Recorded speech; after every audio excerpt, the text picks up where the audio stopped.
I've been a gardener for most of my life. I have gradually worked up a roster of clients over the years. The majority are elderly residents who cannot maintain their gardens anymore due to ill health or mobility. I've had some customers for almost 20 years, and I treat them as family, as they do me. They will usually recommend me to their friends or neighbours. I recently got recommended and took on a rather large, ongoing job for a luxury retirement village. It was perfect, as work was running a little dry recently and I was struggling to fill each week. The village consisted of around 30 bungalows and the surrounding grounds were absolutely huge. It was pretty much in the middle of nowhere, surrounded by farmers' fields. It would take a few full days a week to maintain the grounds. The residents ranged in the amount of care they required, and the village provided assistant living. The first few weeks were pretty much mundane, and I barely even saw any of the residents. I would occasionally notice them staring at me through the windows, but never had any face-to-face interaction. I was there for most of the day, and it was bright and sunny outside at the moment, so I figured I would have at least met a few of them. The first time I actually spoke to one of the residents was a few weeks after I started. I was mowing the grass one morning when I heard a harrowing screech coming from behind me. The sound almost deafened me, even over the sound of the lawnmower. I immediately turned around to a sweet, older lady standing on the steps of a house, waving at me. I turned the mower off and moved towards her to introduce myself. I introduced myself as the new gardener and gestured my hand out towards her. She just remained there, waving. But not at me, I noticed. She was waving directly over my shoulder and not looking at me at all. Then, all of a sudden, she said, "Okay, I'll go back inside now," and turned around and went back inside of her house. I turned around, but nobody was there.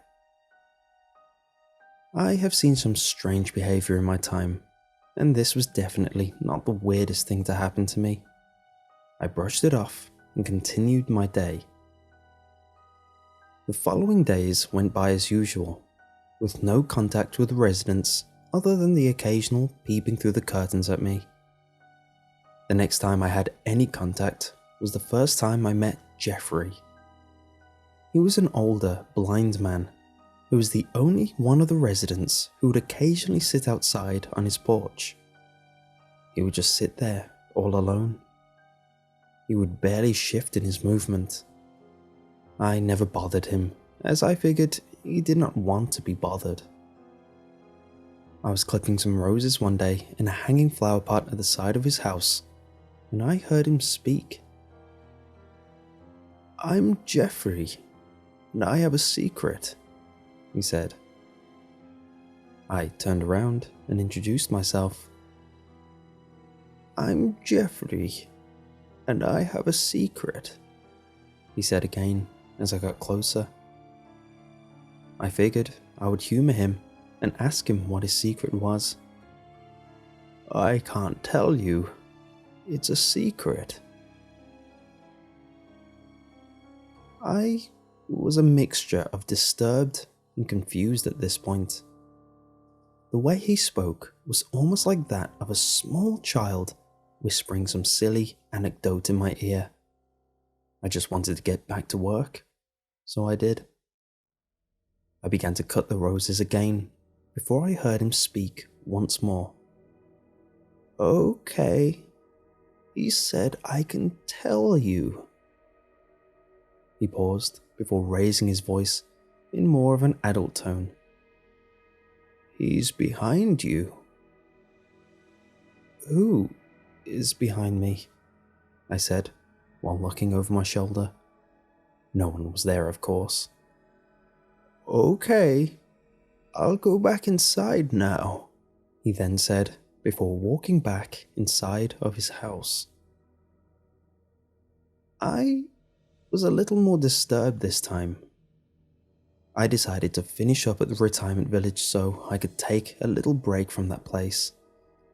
I hastily drove off and went back to another client to regain a sense of normalcy. It was a Friday afternoon, and I decided to work a little later as then I could take the Saturday off. I had planned Saturday afternoon and did not want to have to work in the morning. I finished up the job at around 7 p.m. It was getting darker, and I went over to the van to call my wife to tell her that I would be home soon. I rummaged through the van looking for my phone, but could not find it anywhere. Damn it, I shouted to myself as I realized that I had left it back at the retirement village. I had placed it in one of the pots the second time that I approached Jeffrey. I was in such a rush to get out of there, I had forgotten it. It was in the complete opposite direction from my house, and I did not want to have to trek down there in the morning. It was not too far from where I was at the time, so I decided to pick it up then. As I approached the long and winding road towards the retirement home, it was as if the night sky instantly darkened. By the time I had reached the property, it was almost pitch black outside. There were no streetlights, and the only illumination was the headlights on my van. It was just all in my mind, I told myself. I parked up my van and grabbed a flashlight from the back. I slowly walked over the cobbled driveway, every step louder than the last. You could hear a pin drop in the silence that engulfed me. I flashed my light towards the houses and stopped in my tracks, scared to move another inch. All of the residents were outside the front of their homes. They were all standing there, waving off to the distance. They did not falter and did not move as I ran straight back to my van. I started up the engine and got the hell out of there. I was not bothered about picking up my phone. I explained everything to my wife once I got home, but she felt I was just tired and overreacting. I tried to convince her, but it fell on deaf ears. I was in two minds whether to return back there on Monday morning, but at the moment, I could not afford not to. I had lost quite a few clients over the years, and I'd barely ever raised my prices. I always felt terrible raising my prices on my elderly customers, who I considered family. This new job was different. The pay was at least triple what I used to earn in a full week for a few days' work. I was being paid directly by the company who owned the village and had no problems on that end. This job allowed us to afford some luxury in life. We also have 2 young children that we have to support. I turned up Monday morning and everything was back to normal. I retrieved my phone and it was exactly where I'd left it. The residents were all inside of their homes, and although the staring out of the windows seemed to be worse, at least they were not outside. I went through the day with no issues, and although I could not explain what happened, I tried to ignore it. The same thing happened yesterday. There was no issue, and even Jeffrey wasn't sitting outside on his porch to whisper creepy little messages into my ear. I did notice the staring had become worse though. Throughout the day, almost all of the residents at one time or another I had caught staring at me. It was the least of my worries though. I did manage to catch one of the carers on her way out of one of the houses. I had not actually seen any carers before, which I had not even thought about until I saw her. I had not seen any relatives or visitors either, only the residents. She seemed to be in quite a rush, and she was pale in the face. I introduced myself and asked her if she had noticed anything strange about the village. She began to look around as if she was being watched and asked me to walk over to her car. She seemed to regain more semblance of calm the further she moved away from the building. "I would just do your job and not ask questions. Just be careful around some of the residents," she said. I asked her about Jeffrey and the older lady who I had first met, and she began to breathe heavier, frantically looking over her shoulder. "Be careful of him.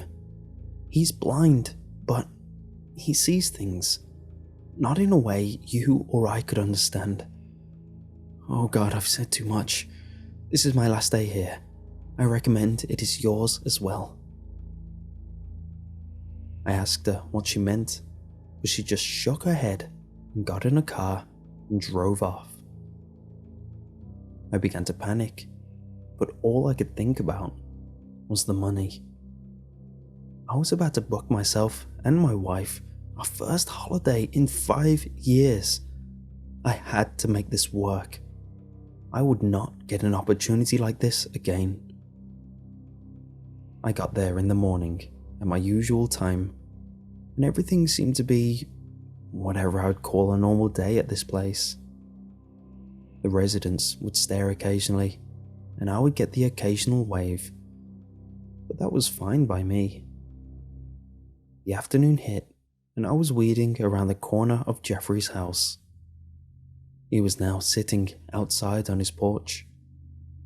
I heard him whispering occasionally, but I decided to ignore it. I finally reached the front of his house and heard him humming to himself or drawing a picture. He was manically brushing strokes onto the page with his right arm, while the rest of his body remained lifeless. "Do you want to see it?" he said as I walked past him. It felt rude to ignore him, so I politely declined and wished him a good rest of his day. "But it's important. You should see it," he said again. I begrudgingly accepted, and he held out the picture in front of him. It was a drawing of me in that very moment. I mean, it was me exactly, down to the facial feature, down to the facial expression I was pulling right then. The detail was astounding.